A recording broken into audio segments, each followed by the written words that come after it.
안녕하세요. SBI 상업용 부동산 TV 김필립입니다. 오늘은 도곡동에 위치한 미니멀리스트 키친 이수부 셰프님을 찾아뵙는데요. 셰프님을 찾아뵙게 된 이유가요. 요즘에 제품도 중요해지고 유통도 발달되고 또 다양한 요식업들이 채널이 많이 생겼습니다.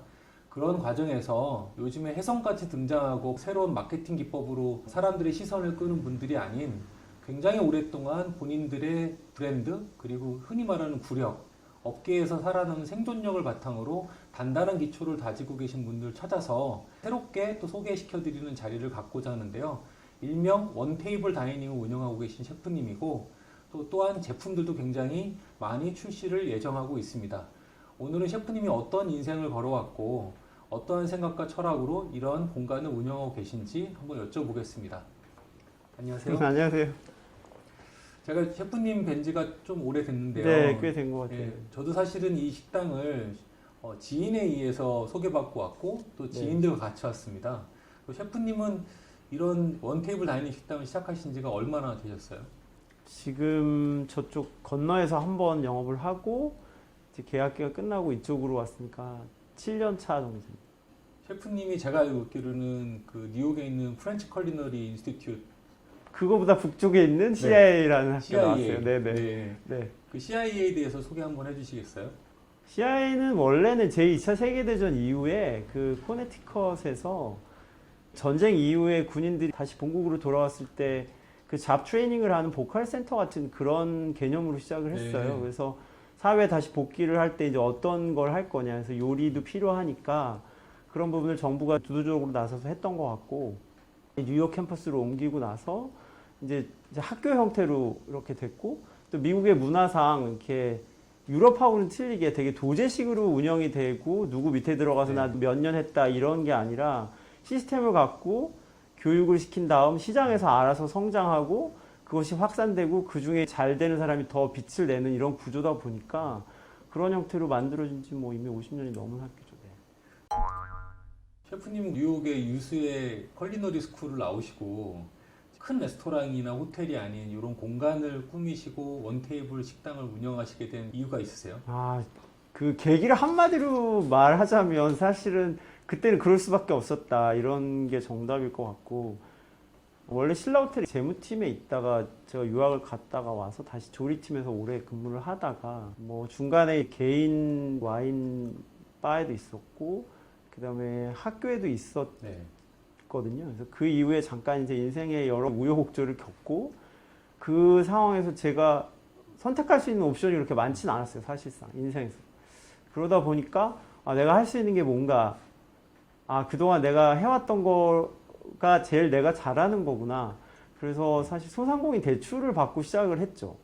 그 당시에는 그냥 상황이 저를 선택하게 했고 저는 그 주어진 선택지 안에서 살아남는 것이 내가 해야 되는 일이다. 그 이상의 생각은 없었던 것 같아요. 네. 듣고 보니까 이 셰프님의 레스토랑 창업기보다는 거의 자영업 창업기세요. 네. 그러면 이 공간을 부를 때 셰프님 뭐라고 칭하세요? 그 미니멀리스트 키친이라고 이름을 지을 때는 그 당시 한참 다양한 요리 형태들이 이제 붐을 이루고 있던 시절이었어요. 그래서 제가 그때 40대 후반이었는데 그때 창업을 하면서 가장 고민했던 부분이 내가 이 나이에 지금 창업을 약간 늦게 뛰어든 입장에서 어떤 요리를 어떻게 선보이는 것이 지속 가능한 거냐에 대한 고민을 되게 많이 했었거든요. 그래서 지금 트렌디한 그런 것을 따라가는 것은 젊은 사람들이 뭐 이미 하고 계시는 거니까 제가 뛰어들 문제는 아니고 그리고 저는 계속 나이를 앞으로 먹기 때문에 그 나이를 먹어도 경쟁력이 있거나 자기 개성이 뚜렷하게 도드라지는 걸 하지 않으면 의미가 크게 없겠다. 그런 개인의 아이덴티티에 대한 고민을 되게 많이 했던 것 같고 내가 나를 돌아보다 보니까 나는 장식적인 것보다는 꾸밈이 없는 그 자체를 되게 좋아하는 거고 그게 나고 접시라고 하는 것이 사람의 그 성격을 벗어나서 절대 음식으로 달라지지 않기 때문에 내가 올라간다고 생각하고 미니멀한 요리를 해야 되겠다는 뜻으로 미니멀리스트 키친이라고 이름을 지었던 거고요.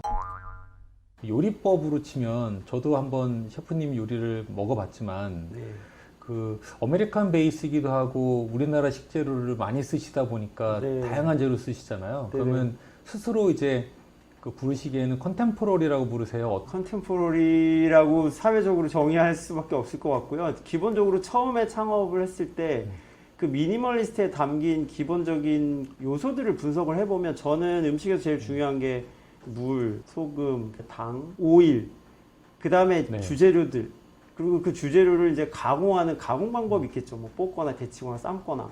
근데 그거랑 중요한 재료들이 만나서 이루어지는 소스가 결합되면서 하나의 접시가 구성된다고 보고 있었기 때문에 그 원재료들을 가능하면 훼손하지 않고 또는 좋은 것을 골라서 그것의 느낌을 그대로 전달하는 쪽으로 하는 것이 미니멀리스트 키친의 기본적인 사고 체계고요. 그러다 보니까 되게 불편하고 경제적으로 효용이 없지만 시장에 간다든지 그런 활동들을 계속 하게 된 거죠. 제가 알기로는 매일 아침마다 장을 보시죠? 네네. 그 계속 해오시나요? 제가 그 일을 처음 했을 때 공급을 하시는 한 분이 저한테 그랬어요.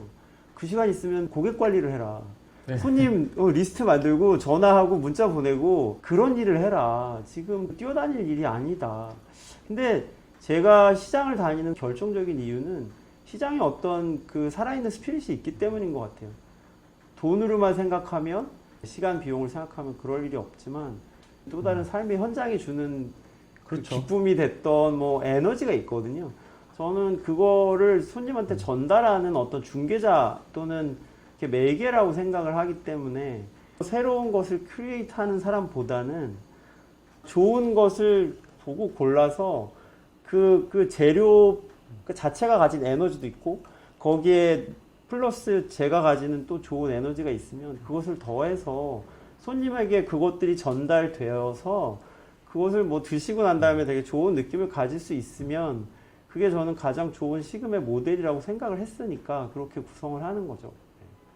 저는 그 먹어보신 분은 다 느끼실 거라고 생각하고요. 예전에 이제 프라이빗 다이닝을 하면 우리나라는 IMF고 아시아 경제 위기가 있었을 때 여러 이제 큰 식당들이 문을 닫거나 인원을 감축하면서 이제 헤드 셰프들이 집으로 돌아가야 되는 그런 시기들이 있다가 손님들이 그 집을 찾아가면서 이제 프라이빗 다이닝이라는 게 시작이 됐고 최근에는 이제 미국의 경제 위기가 딱 생기고 나서 뉴올리언스 같은데 그게 다시 생기고 있어요.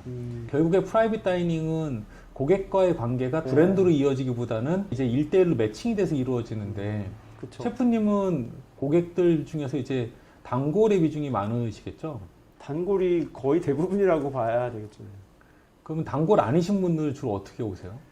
뭐 검색을 통해서 오시는 분들이 좀 네. 있긴 해요. 그래서 옛날에는 뭐 네이버 예약을 통해서도 받고 그랬는데 제가 이렇게 운영을 하다 보니까 상대적으로 취소율이 훨씬 그 단골 고객보다 높고 저는 가능하면 이제 온라인으로 이렇게 예약을 하는 경우는 좀 약간 지양을 하고 있고 그냥 1대1로 이렇게 알아서 소개받고 또 이렇게 전화하시고 그렇게 예약을 받고 있는 편이죠.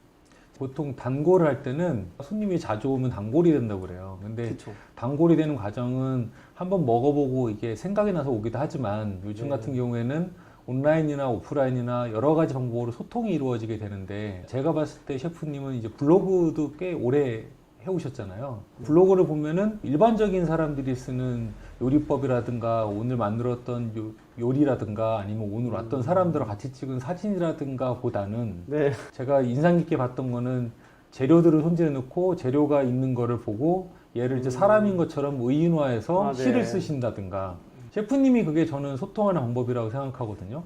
네. 근데 그거는 어떻게 보면 제가 여기 이제 혼자 일을 하다 보니까 그 대화를 할 사람이 사실 없어요.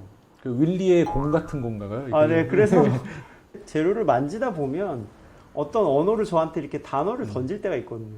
그 상황이 제 상황에 맞게 토해내는 언어가 있어요. 그래서 재료를 다루면서 재료와 대화를 사실 하는 거죠. 그러면서 어떻게 보면 제가 혼자 하면서 받는 스트레스가 될 수도 있고 외로움이 될 수도 있고 여러 가지 다른 갈등이 있을 수도 있는데 재료와 호흡하고 소통하면서 그런 것들을 해소하는 일종의 뭐 자기 치유의 과정이라고 저는 봐요.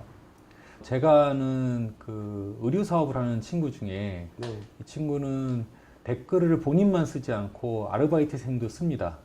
근데 누가 쓰나 마치 이 친구가 얘기하듯이 글에도 나타나요. 셰프님을 제가 요리를 할 때 한번 안 뵀으면 사실 저도 그 문체나 어투를 알아차리지 못했을 텐데 셰프님 한번 뵌 분들은 그 글을 쓰신 거나 아니면 요리를 하신 거나 비슷한 맥락이 있다고 생각돼요. 개인의 이제 개인화된 일종의 브랜드라고 볼 수도 있고 자기의 특성이잖아요. 그런 것들이 나타나세요.